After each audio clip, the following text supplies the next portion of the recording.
això està aquí parlant amb un professor que sap del Japó i està aquí aprenent, per mi era un regal. Jo estava amb un somriure allò de l'orella a orella. Venen a escoltar les coses que he de dir, és que a mi m'encanta parlar. Bueno, ja ho esteu veient, que no callo, que em talleu quan vulgueu. Jo havia dibuixat manga, fa 1000 anys, malament, però ho havia fet.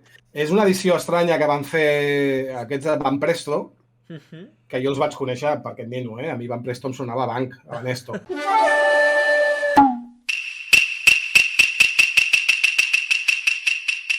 Hola, bona nit, què tal? Ens sent bé, ens veiem bé, primer de tot, que tot sigui correcte.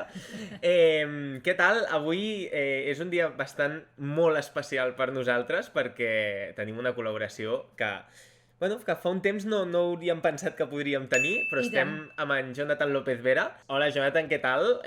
Com estàs? Hola, molt bé, encantat d'estar aquí, la veritat. Amb ganes de xerrar una miqueta i passar una mica bé, sí. Per nosaltres és un plaer, ho hem de confessar. És un plaer perquè sí que una mica t'havíem seguit, però tenir-te aquí avui per nosaltres també és una grata sorpresa. Com et presentaries de cara a la gent, sobretot que no et coneix, per dir-ho així? Jo sempre dic, soc un mig acadèmic, mig divulgador, i m'agrada tenir un peu a cada una de les dues bandes. Per la part acadèmica, soc doctor en història japonesa i soc professor a la universitat, a la Pompeu Fabra i a l'Autònoma de Barcelona, però això és per la part, diguéssim, acadèmica seriosa, no? Diguéssim. I, per altra banda, a mi m'agrada molt també dedicar-me a la divulgació, és a dir, a aquest coneixement que suposa que tinc i que he adquirit per la part acadèmica, compartir-lo amb la gent, amb quanta més gent possible. Llavors, això vol dir escriure llibres pensats pel públic general, tenir una web amb contingut en obert, fer vídeos també de YouTube i alguna incursió l'any passat que vaig fer a Twitch, és a dir, intentar estar una mica on està la gent a la que li pot interessar el teu contingut i regalar-lo. No ho veig com regalar-lo perquè jo sempre dic, jo ho he après a la part acadèmica, però anant a universitats públiques, etc., amb la qual no estic regalant, sinó que l'estic una mica retornant. Entre tots m'heu pagat això que sé, si us interessa, aquí ho teniu. No? És una mica... Així ho resumiria una mica. Personalment, em sembla una de les coses més maques que ens han dit en un directe. És d'admirar. És molt guai, una mentalitat admirable. I ostres, que a part d'aquest coneixement que retornis sigui aquí avui, ens fa molt contents, la veritat. En quin moment vas iniciar aquest contacte amb el Japó i vas dir, vull tirar per aquí? O hi ha alguna cosa que em crida? Això va ser cap als 12 anys o així. Jo abans havia tingut com moltes, suposo que com quasi tothom, havia tingut moltes dèries, no? A mi em donava per un tema i l'exprimia, no? Me'n recordo que abans del Japó vaig tenir el viatge a la Lluna, el primer viatge a la Lluna de Neil Armstrong i companyia i tal, el tenia, no sé per què, perquè ara no m'interessa gens, el tenia ja com molt mitificat i tal. I amb el Japó va passar una cosa semblant. El que passa és que en comptes de ser una dèria de 3 mesos, s'ha quedat, no? Però sí, amb els 12 anys, jo no vaig entrar pel manga i l'anime com molta gent, però vaig entrar també per una sèrie de televisió, que la van fer a Televisió Espanyola l'any 80, però jo aquesta ja em va pillar molt petit i no la vaig veure, però després la van fer a Telecinco i la vaig veure en una sèrie curteta, 8-9 capítols, una cosa així, i està ambientada al Japó de l'any 1600, no? I l'arribada d'uns holandesos i tal, i aquest tema. I jo la vaig veure i vaig flipar, vaig al·lucinar, i llavors em vaig enterar que estava basada en una novel·la, i llavors un company de classe me'l va deixar, me'l vaig llegir i ja va ser com una bogeria, no? Ja molt més encara que la sèrie. I durant un temps va ser allò, Japó, d'una forma molt passada. M'interessava tot el que fos de Japó i no hi havia internet, amb la qual era anar a la biblioteca i llegir política de Japó. Doncs vinga, economia, doncs també. No? Després ja em vaig relaxar una miqueta, no? Durant uns anys, ja no era tan obsessiu, però sempre he estat allà, no? I des de fa després uns anys doncs, ja vaig decidir enfocar la meva vida laboral, diguéssim, connectar-la amb el Japó. I l'idioma, com el portes? Doncs l'idioma, és una relació amor-odi. Jo crec que tots els que tenim el japonès en les nostres vides. Jo, quan amb 12 o 13 anys vaig començar a interessar-me pel Japó, doncs clar, l'idioma és important, no? I jo me'n recordo que l'únic llibre que hi havia a la biblioteca d'aquí de Cerdanyola, on jo visc, era un diccionari català-japonès que va fer l'Enciclopèdia Catalana i tal, que ara el tinc per aquí comprat. I jo m'intentava aprendre paraules i els sil·labaris, no? Hiragana, katakana, aquestes coses, però res, era impossible. Llavors van haver de passar uns quants anys fins que ja als 25 és quan vaig decidir començar a aprendre-ho, i llavors vaig estar anant a una acadèmia d'idiomes a Barcelona, allà al costat de la Pedrera, Barna House, no sé si encara existiran, que ensenyen diferents idiomes i el japonès era un, i llavors allà vaig fer 5 cursos, però vaja, com un hobby, jo encara no estava pensant en treballar res relacionat amb el japonès, ni Japó, ni res. I després ja vaig fer un curs ja com vaig decidir posar-me més en sèrio, vaig anar a fer un curs intensiu a Tòquio de 3 mesos, allà cada matí 5 hores en una escola, i a les tardes fent deures, i després ja vaig començar la universitat, que vaig anar bastant tard, ja 32 anys, i allà, com que vaig fer la carrera d'estudis d'Àsia Oriental, doncs hi havia també bastantes hores d'estudi de japonès. Ara el puc practicar bastant poc, perquè quan vaig al Japó, que normalment pandèmia a part un cop a l'any acostuma a caure, doncs potser m'estic allà 2 setmanes, llavors quan estic ja començant-li a agafar un altre cop allò el truquillo, ja toca tornar, no? Llavors ara tinc més relació de japonès escrit, no? De textos per coses de feina, que no del parlat. Per aquí el xat diuen en Sabri ha trobat la seva ànima en Jonathan, perquè és que has dit... Bueno, doncs no sabeu el que hem estat parlant abans de començar, que encara hem vist més coincidències. Es pot explicar, no? Perquè he vist per allà darrere del Sabri he vist que hi havia un baix, i llavors he dit, hòstia, què toques el baix, tal i qual? Està allà, veus? I a més he vist enganxines de coses així, skaters, no? Etnis i tal. I jo he pensat, ui, aquest xaval va del mateix rotllo que anava jo. Ispac, sí. I llavors, bueno, li he comentat que jo tocava el baix, ara ja estic una mica jubilat, però que a més fa com molts anys, masses.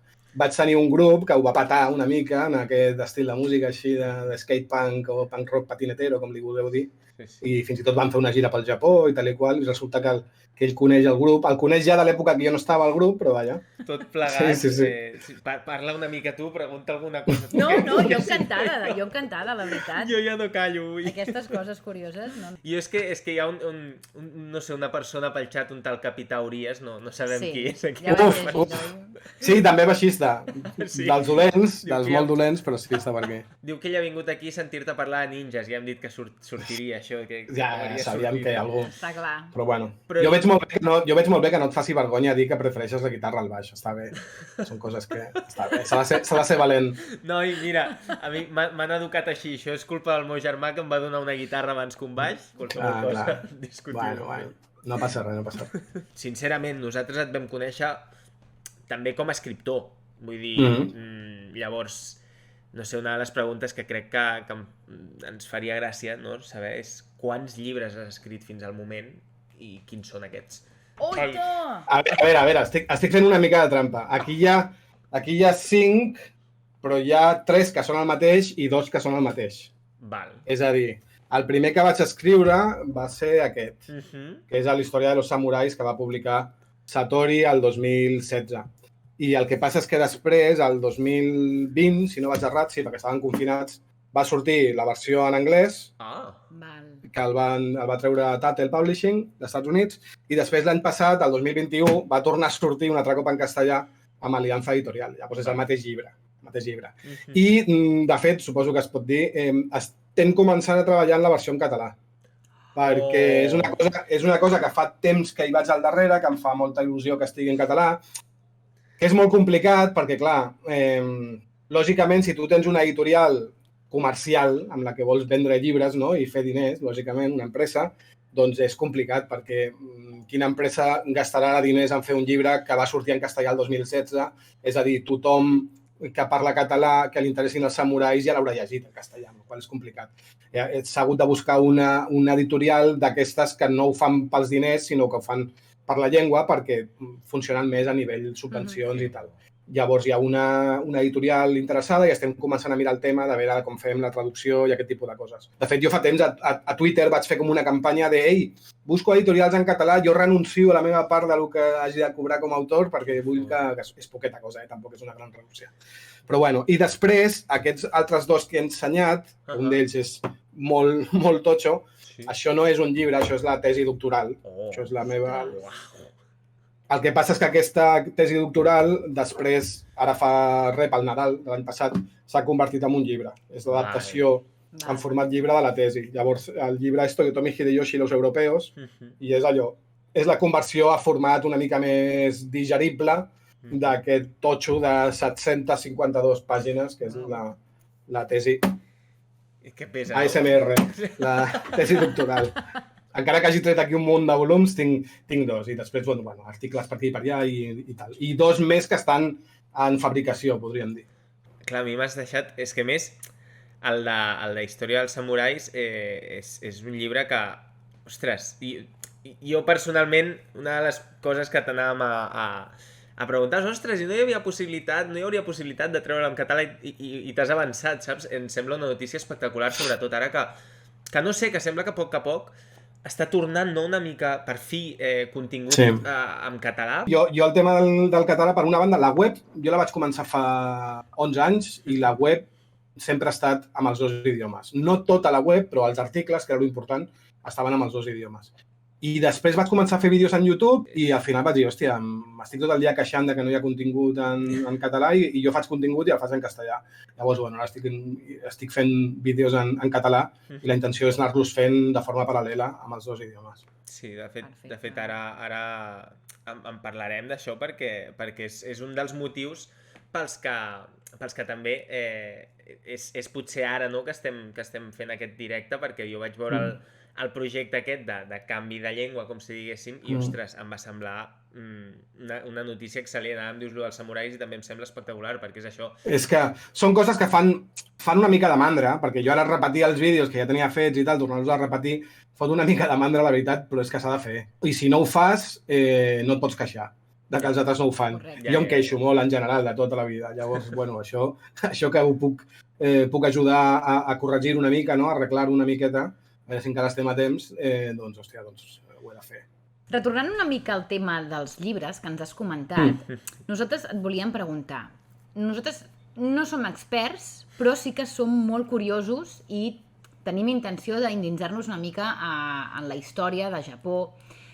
Dels llibres que ens has comentat, quin ens recomanaries començar? Història de los samurais. Va.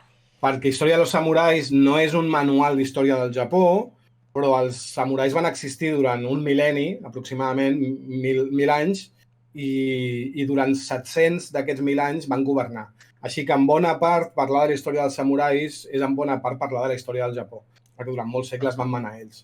I a més aquest és un llibre escrit i pensat pel públic en general. De fet, jo vaig insistir molt en recordar-me a mi mateix que l'havia de poder llegir i entendre algú que no sapigués res d'història del Japó. L'altre, la Toyotomi Hideyoshi, és un altre concepte. És un llibre acadèmic que ve d'una tesi doctoral, que és una cosa com molt densa i tal, encara que la meva forma d'escriure, fins i tot quan és en el món acadèmic, escric de forma bastant planera. Però, clar, és un tema molt concret i molt específic. Si t'agrada aquell tema, que és el tema del contacte Japó i Europa al segle XVI, XVII i tal, doncs llavors t'agradarà, no? Hem fet bé, no? Hem fet bé perquè... Home, molt bé. Però alhora hem fet malament perquè, clar, ara ens dius que sortir... Bueno, que la idea és que surti en català, però... Bueno, així teniu els 2. Hòstia, estava pensant, doncs quan surti en català es torna a comprar i ja està. Jo sóc més de filosofia, més cosa profunda, m'agraden més llibres que, ostres, que sempre t'ensenyin i que t'expliquin maneres de viure diferents a la nostra. Em crea molta curiositat en general. I m'he fet una mica més per aquest camí. M'encanta. Jo soc de... Ell és d'anime i tal, jo soc de coses més profundes, saps? Ja havia vist els teus cafelitos, però a més, per qui no ho sàpiga, doncs i aquí som. Ara aquest projecte també l'has iniciat en català i ens agradaria que ens en parlessis una mica, perquè nosaltres ho hem vist, però que l'altra gent també ho pugui veure, si passarem el link també al teu canal. Jo vaig començar perquè és el que deia, o sigui, si fas divulgació, doncs has d'estar on està la gent. Llavors, jo primer tenia una web, que és historiajaponesa.com, que la vaig començar a l'estiu del 2011, sí. I era contingut escrit, és a dir, eren articles, no?, parlant de diferents temes de història japonesa. I allò que tu vas mirant, les analítiques, no, les estadístiques de quanta gent entra i tal i qual, i em vaig adonar que els darrers 3-4 anys anaven a la baixa. És a dir, la gent entrava a la web i tal, veia les pàgines en les que jo explico doncs, que estic de viatge per aquí, per allà i tal, però el que eren els articles, que al cap i a la fi era la columna vertebral de la web, cada cop tenien menys visites. No? Llavors vaig anar veient aquesta tendència de la gent li fa pal entrar a llegir un text. No? Llavors, hòstia, què vol la gent? Vídeos. I vídeos curtets. Primer vaig fer un vídeo llarg, com d'una hora i mitja o alguna així, explicant una mica tota la història dels samurais i tal, que també està per la meva web i pel meu canal de YouTube. Però vaig veure que no, que funcionaven millor les píndoles, no? Les coses curtetes. I els vaig començar el que deia, doncs, en castellà. Li vaig posar el nom de Cafelitos con història japonesa, no? Amb aquesta intenció. Això és com un cafetó, no? La gent quan pari a fer el cafè, pum, es veu un vídeo de 10 minuts, encara que després m'enrotllo a parlar i m'acaben sortint un quart d'hora i tal. Llavors vaig pensar, mira, em fotrà molt de pal, però vaig a fer una cosa. Vaig a repetir tots els Cafelitos que tinc. Ara els dic cafetons amb història japonesa, ja tinc els guions fets, ja tinc les presentacions, només és tornar a gravar, traduir-ho, tornar a gravar i tornar a muntar-ho i ja està. I és amb el que estic ara. I la intenció és, quan arribi el cafetó número 17, que ja les tingui al mateix lloc, doncs el dia que estreni Cafelito, estreno Cafetó, i així aniran en paral·lel. Genial. I aquest és una mica el projecte. A veure, és un canal petitó, perquè no sé si tinc ara 1.200 seguidors o una cosa així, però té poques visites, llavors vull posar-me una mica les piles, també ara he comprat una càmera nova perquè la qualitat sigui una mica més alta. Clar, no m'hi puc dedicar molt, perquè la meva feina és una altra, no? Però crec que és important allò. Ara ens anem a una altra part. Ara sí que parlem de manga i anime. Ah, sí? Que hem dit que ho oblidàvem al principi, no? Vale. Ara no ens posem tan seriosos. Doncs, aviam, no sabem si t'agrada el manga, l'anime, si t'ha agradat en una certa època, però coneixes algun tipus de manga o anime que estigui relacionat ja amb la història o amb els samurais o amb alguna cosa més tradicional del Japó? Sí, a veure, ja us ho deia que hi ha moltes coses del manga i l'anime que estan relacionades amb la història. Jo és que no sóc gran consumidor ni de manga ni d'anime, i les coses que sé, doncs mira, de fet hi ha un Cafelito, el número 6, que era una conversa amb el Marc Bernabé, i justament anava d'això. Parla, tu que saps de manga i anime, parla de mangas que estiguin relacionats amb la història, no? I llavors ell anava proposant uns mangas i em deia, aquest parla de tal període, llavors jo parlava una mica del període i tal, no? Llavors no soc gaire de mirar... A vegades hi ha productes relacionats amb la història del Japó que els veig perquè sé que em preguntaran per ells. Sí. Perquè fa uns anys es va estrenar la pel·lícula aquesta del Martin Scorsese, de Silencio, que està basada en una novel·la de l'Endo Shusaku, i clar, és que aquell tema, el tema dels missioners al Japó, és el meu tema fort de treball, no? I amb el manga i l'anime em passa una mica el mateix. Quan miro... Soc més d'anime que de manga, una mica per tema de temps, i quan miro anime no acostuma a ser relacionat amb... Per una banda tinc els animes típics de la meva generació, Bola de Drac, lògicament, l'Arare i tots aquests, i de més petit, no? El Mazinger Z i el Marco i la Heidi i aquestes coses que ni tan sols sabia que eren japonesos quan els vaig veure. Però és una cosa més generacional que no pas perquè m'interessi en especial. Clar, m'interessa el Japó i m'interessa tot del Japó, doncs llavors això és part més de la seva cultura pop. Sí. Les 4 coses més que sé de manga i anime és per relacionar-me amb gent com el Capi, que està per aquí, i el Marc Bernabé i companyia, i haver-los vist amb algunes xerrades que fan ells i tal, i aprendre coses del que ells saben, que ells sí que saben de veritat, i el meu és més una cosa generacional. Hi ha videojocs, per exemple, recentment vam estar jugant al Ghost of Tsushima. Sí. Que em va semblar un joc, ja et dic, històricament no sé si és correcte el que tracta, si és fidel...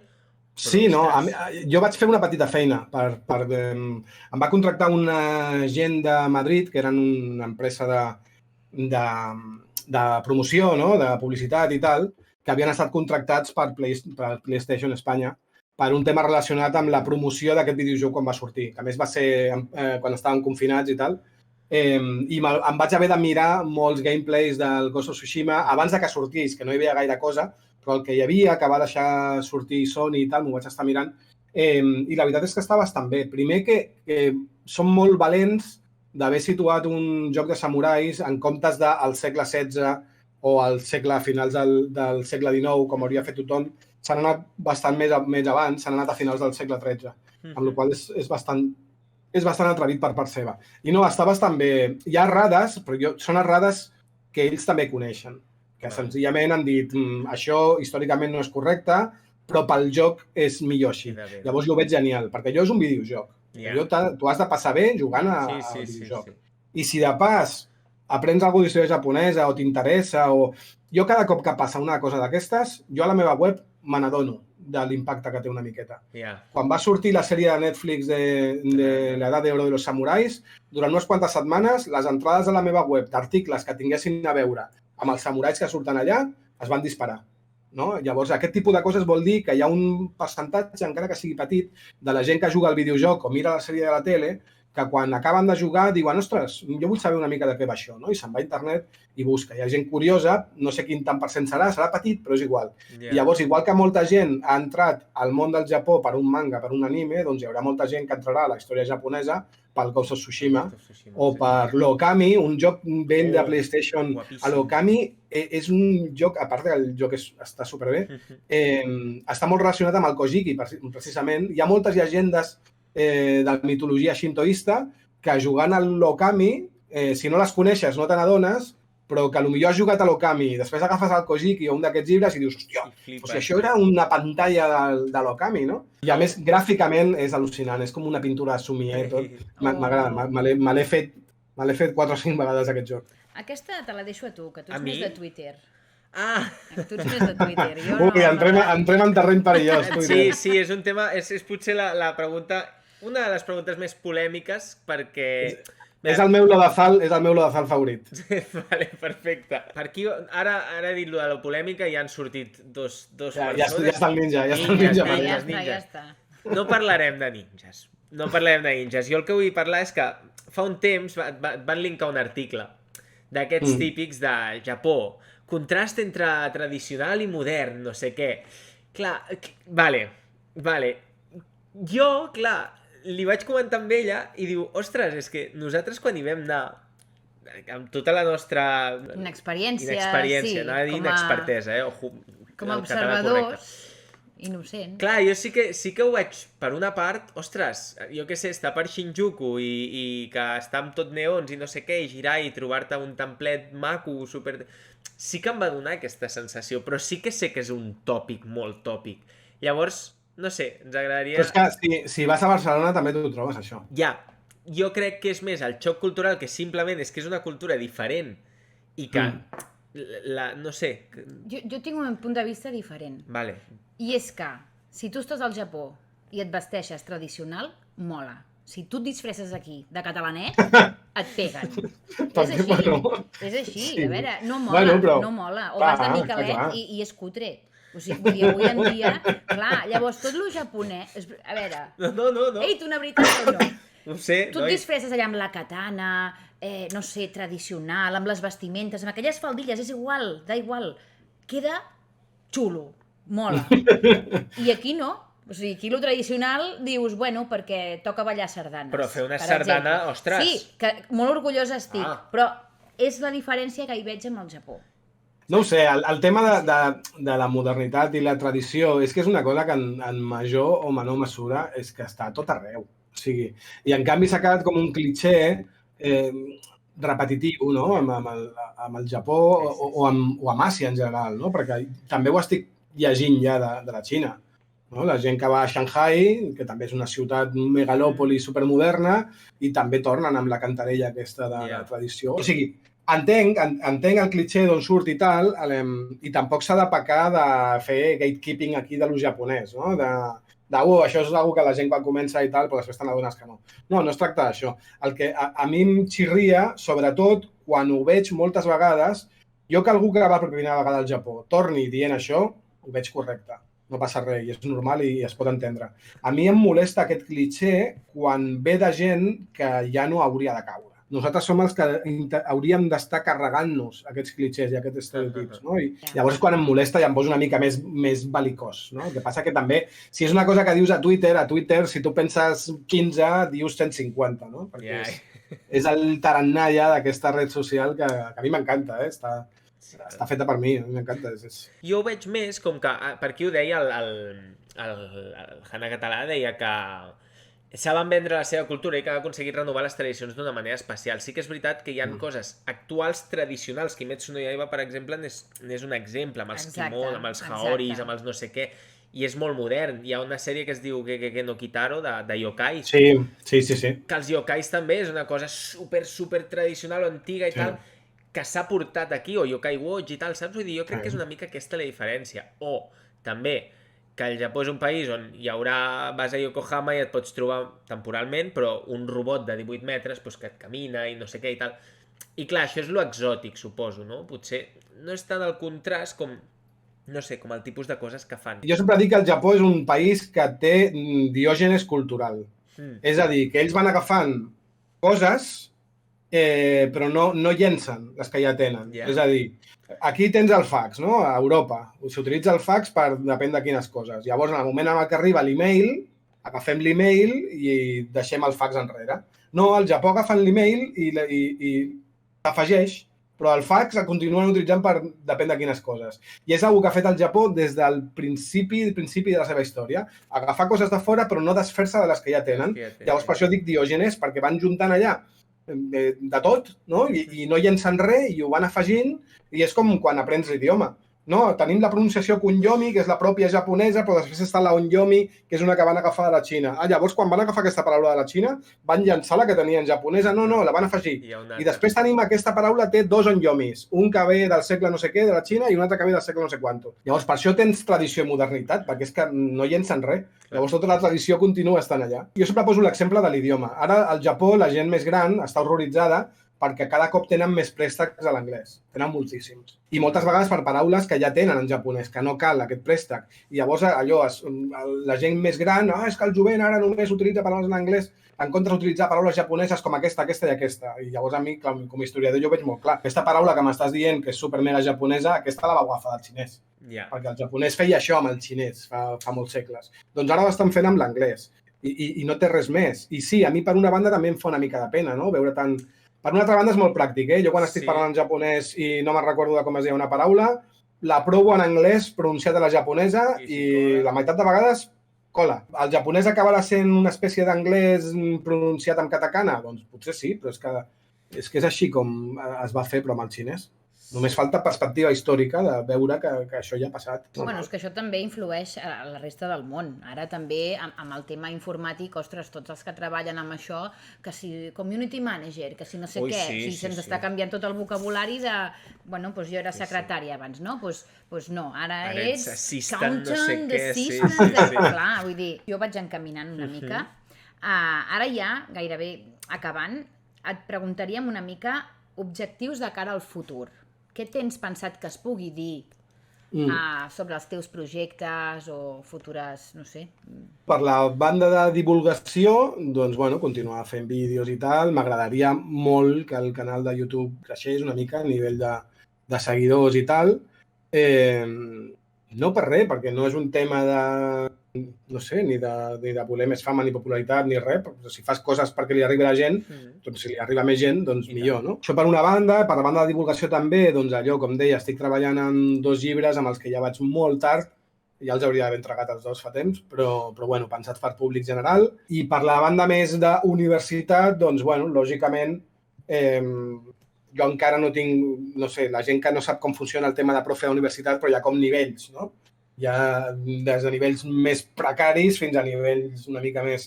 Doncs, jo ara estic fent una postdoc, és a dir, tinc un contracte de 2 anys d'un al qual està molt bé, tinc estabilitat, estic aquí a l'Autònoma de Barcelona, que a més està al meu poble, a Cerdanyola.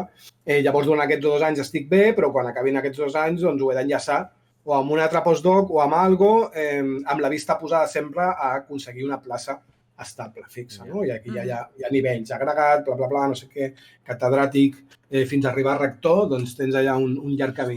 I més o menys seria això. Ara, per exemple, a la universitat ja no estic treballant tant al segle XVI, segle XVII, estic fent un projecte de recerca que per encabir-m'hi al grup de recerca amb el que estic, que treballen èpoques més modernes, diguéssim, més properes a nosaltres, doncs llavors he triat un altre tema que em semblava molt interessant. M'he sortit una mica de la meva zona de confort, que és una cosa que fot una mica de mandra i de por, però que s'ha de fer. Llavors, ara que estic fent recerca, ara investigant una mica, és a finals de segona meitat del segle XIX, com els darrers samurais es van convertir en els primers polítics. Llavors, és veure una mica aquell tema, no? De com els mateixos van deixar de ser samurais, però van seguir sent elit en aquest cop com a polítics moderns, van deixar les katanes i tal, i es van passar a la corbata, però van seguir manant els mateixos, no? De fet, fins a dia d'avui. L'altre dia vaig estar fent una xerrada sobre Abe Shinzo, aquest exprimer ministre que fa uns mesos el van tirotejar. I, de fet, quan va passar això vaig estar al 324 i algunes entrevistes a mitjans i tal, i ja era parlant una mica d'aquell tema, de com, sí, aquest ha estat primer ministre ara fa 4 dies, però el seu avi ja havia estat primer ministre i venen d'una família samurai, d'una província, d'una prefectura en concret del Japó, on d'allà venen els samurais que van ser els primers polítics. Estic investigant una mica aquest tema. Llavors, bueno, intentar, com sempre, mantenir en marxa les dues branques. La branca acadèmica, de moment, és la que és la meva feina pagada, diguéssim, encara que jo considero que tot és feina, però, bueno, al final les factures les pago amb la part acadèmica, però vull mantenir les dues. Crec que tots els profes de la universitat ho hauríem de fer, per llei. Jo, mentre pugui, el tema de la divulgació no el vull deixar. És que crec que és impepinable. Brutal. Doncs és d'agrair, de veritat. Sí. Mira, perdona, que la Dorian Kuhn ens diu que si tens cap consell per a algú que li agradaria fer una tesi doctoral. Em sembla una molt bona pregunta, la veritat. Tria un tema que et flipi, que t'apassioni, perquè tingues en compte que una tesi doctoral és com un treball de l'Insti o un treball de la universitat, però un treball de la universitat des d'una assignatura de 8 que en fas, no? No, aquí et passaràs 4 anys, 5 anys, fins a 10 anys, en alguns casos, treballant només aquell tema, d'una manera molt intensiva, que fins i tot, si és un tema que t'apassiona, hi haurà moments que estaràs fins als... Llavors, si a més és un tema que l'has agafat perquè tu has dit que li anava bé el director de tesi o qualsevol d'aquestes coses, cagada. Llavors, l'altre consell per fer una tesi doctoral és un consell que s'ha de donar abans de que algú comenci la carrera, que és treu les millors notes possibles en la carrera i en el màster. Això o que tinguis pasta. Si tens diners, tu o la teva família i tal i qual, i pots fer la tesi sense treballar, sense tenir una feina, per una altra banda. Dedicar-te només a la tesi. Per dedicar-te només a la tesi hi ha 2 camins. Un, que tinguis pasta i puguis sobreviure 5 anys, 7 anys, els que siguin, sense tenir un sou i dedicar-te només a la tesi. Si ho tens, genial. I si no, et farà falta tenir una beca de doctorat. I per tenir una beca de doctorat, una de les coses que et faran falta és tenir una mitjana de la carrera i el màster alteta. Jo la vaig tenir, o sigui, jo em vaig poder dedicar únicament a la tesi. Encara hi ha així un camí molt dur, però si ho has de fer a més treballant, hi ha gent que ho fa, però és duríssim, és molt, molt, molt més dur. Llavors, aquests 2 consells són els que dono. Triga un tema que t'apassioni i si aquest consell t'arriba abans que comencis primer, que sàpigues que deixa't les banyes estudiant i traient bones notes. Al Japó no et diuen, quan tens un examen, bona sort. No, la sort és pels mediocres que la necessiten, no? És gambaré. Si t'has esforçat, ho faràs bé. Doncs no queda una altra, és esforçar-se. Tu, quan vas al Japó, desconnectes de la part divulgadora, historiadora i tal, i dius, vaig a gaudir si tens dies per fer-ho, saps? Bueno, saps què passa? Que la història està tot arreu, no? La història és com no et pots deslliurar. Llavors, sí que, per exemple, jo miro una pel·li de samurais i desconnecto, no estic allà dient és del segle XIII i han tret una katana, encara no s'havien inventat. No, però quan vas allà, clar, i és que a mi, a part la meva feina, per mi no és feina. Jo els diumenges a la tarda, a la nit, com ara, no estic deprimit, com quan treballava amb feines que no eren el meu. Llavors, jo sempre m'interesso per tot i tal, i llavors no hi ha forma de treure-m'ho. Sempre aprofito per passar per un museu, sempre aprofito per comprar algun llibre.